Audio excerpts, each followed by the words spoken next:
2000 வருஷங்களுக்கு முன்னாடி இயேசு கிறிஸ்துவ சுத்தி வச்சிருந்ததா நம்பப்படுற அந்த புனித துணியில நம்ம இந்தியர்களோட டிஎன்ஏ எப்படி வந்துச்சு? எந்த ஒரு பிளைட் வசதியும் இல்லாத அந்த காலத்துல சிந்து சமவெளியில மட்டுமே வளரக்கூடிய அரிய வகை மரங்கள், செடிகளோட துகள்கள் ஜெருசலேமுக்கு எப்படி போனது? இத்தாலியில பலத்த பாதுகாப்புல இருக்கிற அந்த துணியில் நடந்த அதிநவீன டிஎன்ஏ ரிசர்ச்ல 1 2 இல்ல 40% இந்தியர்களோட மரபணு எப்படி பதிவாச்சு? பைபிள்ல எங்குமே குறிப்பிடப்படாத அந்த காணாமல் போன 18 வருடங்கள் இயேசு கிறிஸ்து நிஜமாவே இந்தியாவில தான் இருந்தாரா? பல 100 வருஷங்களா உலக சயின்டிஸ்டுகள் மண்டையை உடைச்சுக்கிட்டே இருந்த ஒரு மாபெரும் ரகசியத்தை இப்போ வந்திருக்கிற இந்த டிஎன்ஏ ரிப்போர்ட் எப்படி சுக்குநூறாக்கி இருக்கு? இந்த எல்லா கேள்விகளுக்கும் விடை தேடி ஒரு மிகப்பெரிய சரித்திர பயணமா போக போறோம். ஒரு செகண்ட் கூட ஸ்கிப் பண்ணாம முழுசா பாருங்க. பல வரலாற்று உண்மைகள் உங்களுக்காக காத்துக்கிட்டே இருக்கு. உலகத்தோட மிகப்பெரிய மதமான கிறிஸ்தவ மதத்தோட மையப்புள்ளியே இயேசு கிறிஸ்து சிலுவையில அறையப்பட்ட சம்பவம் தான். அவர் இறந்ததுக்கு அப்புறம் அவரோட உடம்பை சுத்தி வச்சிருந்ததா நம்பப்படுற இரத்த கரையும் அவரோட முகமும் பதிஞ்ச ஆஃப் டூரின் பத்தி உங்களுக்கு தெரிஞ்சிருக்கலாம். இத்தாலியில பலத்த பாதுகாப்புல இருக்கிற இந்த துணி ஒரு மாபெரும் மோசடியா இல்ல நிஜமாவே இயேசுவோட துணிதானான்னு பல 100 வருஷங்களா சயின்டிஸ்டுகள் மண்டையை உடைச்சுக்கிட்டே இருக்காங்க. ஆனா இப்போ சமீபத்துல வெளியான ஒரு அதிநவீன டிஎன்ஏ ரிப்போர்ட் ஒட்டுமொத்த உலகத்தோட கவனத்தையும் நம்ம இந்தியா பக்கம் திருப்பி விட்டுருக்கு. ஆமாங்க, இத்தாலியில இருக்கிற அந்த 2000 வருஷ பழமையான துணியில 40% இந்தியர்களோட டிஎன்ஏ இருக்குன்னு படவா பல்கலைக்கழகம் வெளியிட்ட புதிய மரபணு அறிக்கை உலகத்தையே அதிர வச்சிருக்கு. ஐரோப்பாவுல இருக்கிற ஒரு துணிக்குள்ள எப்படி இவ்வளவு பெரிய அளவுல இந்தியர்களோட டிஎன்ஏ வந்துச்சு? இந்த 5 நிமிஷம் எந்த ஸ்கிப்பும் பண்ணாம முழுசா கேளுங்க. பல சரித்திர உண்மைகள் உங்களுக்காக காத்துக்கிட்டு இருக்கு. பொதுவா ஒரு பழைய பொருள் மேல யார் யாரெல்லாம் கைய வைக்கிறாங்களோ அவங்களோட வியர்வை, இறந்த தோள்களோட செல்கள் உதிர்ந்த முடின்னு எல்லாமே அந்த பொருள் மேல தூசியா படிஞ்சிடும். இப்போ வந்திருக்கிற அதிநவீன மரபணு வரிசைப்படுத்துதல் டெக்னாலஜியை கொண்டு கண்ணுக்கே தெரியாத ஒரு சின்ன தூசியில இருந்து கூட அது எந்த ஊர்க்காரனோட டிஎன்ஏ அன்னு ஈஸியா கண்டுபிடிச்சிடலாம். இத்தாலியில இருக்கிற சயின்டிஸ்டுகள் ஒரு ஸ்பெஷலான மைக்ரோ வேக்யூம் கிளீனர் மூலமா அந்த துணியில பல நூற்றாண்டுகளா படிஞ்சிருந்த கண்ணுக்கு தெரியாத தூசிகளை எல்லாம் கலெக்ட் பண்ணாங்க.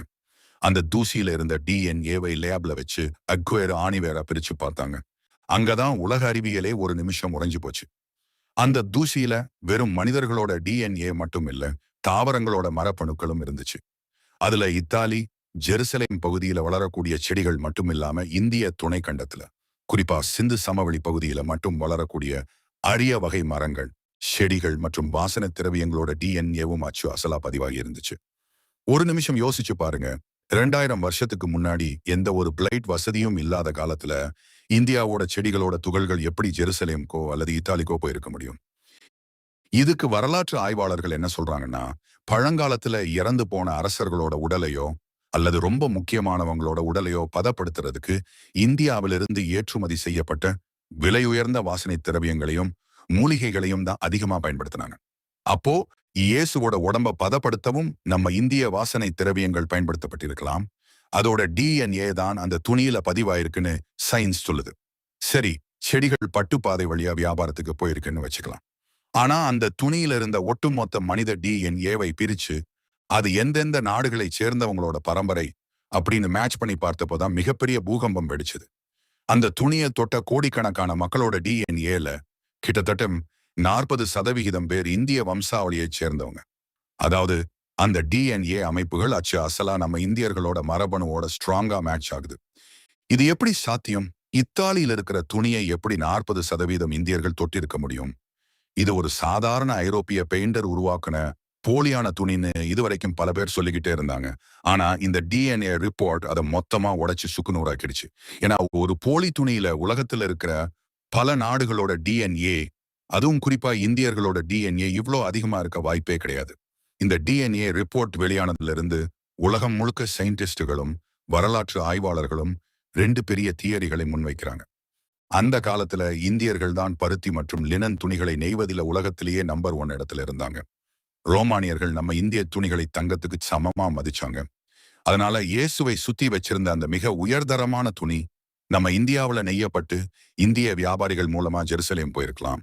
அதனாலதான் அதை உருவாக்குன இந்தியர்களோட டிஎன்ஏ அதுல அதிகமா இருக்கு.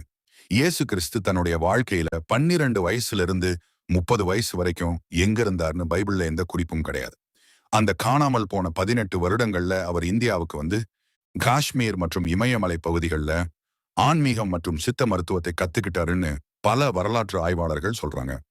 எப்படியோ உலகத்தோட ஒரு மாபெரும் ரகசியத்துக்கும் 2000 வருஷ பழமையான ஒரு வரலாற்று பொக்கிஷத்துக்கும் பின்னாடி நம்ம இந்தியாவோட தொடர்பும் டிஎன்ஏவும் இவ்வளவு ஆழமா பதிவாகி இருக்கு அப்படிங்கிறது உண்மையிலேயே பெருமையாவும் புல்லரிக்க வைக்கிறதாவும் இருக்கு. ஆனா இதுல ரொம்ப கஷ்டமான விஷயம் என்னன்னா, மதங்கள் அப்படிங்கிறது மனிதர்கள் நாமளா உருவாக்குனது. ஆனா இன்னைக்கு இந்த நியூஸ் வந்த பிறகு ஜீசஸ் ஒரு ஹிந்துன்னு ஒரு பக்கம் பரவிட்டே இருக்கு. இங்க மதங்கள் எல்லாமே அவங்க அவங்க நம்பிக்கை தான். ஒருத்தவங்க நம்பிக்கையை தப்பா பேசி அவங்கள கஷ்டப்படுத்த வேணாம். இங்க எல்லாம் மதங்களும் சொல்றது அதான். இந்த மாபெரும் டிஎன்ஏ மர்மத்தையும் இயேசு இந்தியாவுக்கு வந்திருப்பாருன்னு சொல்ற தியரியையும் பத்தி நீங்க என்ன நினைக்கிறீங்க? மறக்காம கமெண்ட்ல சொல்லுங்க. இந்த வீடியோ பிடிச்சிருந்தா லைக் பண்ணுங்க. அப்படியே இது போல பல உலக மர்மங்களையும் சயின்ஸ் ஃபேக்ட்ஸையும் உடனுக்குடன் தெரிஞ்சுக்க சேனலை சப்ஸ்கிரைப் பண்ணி பெல் பட்டனை அழுத்திடுங்க.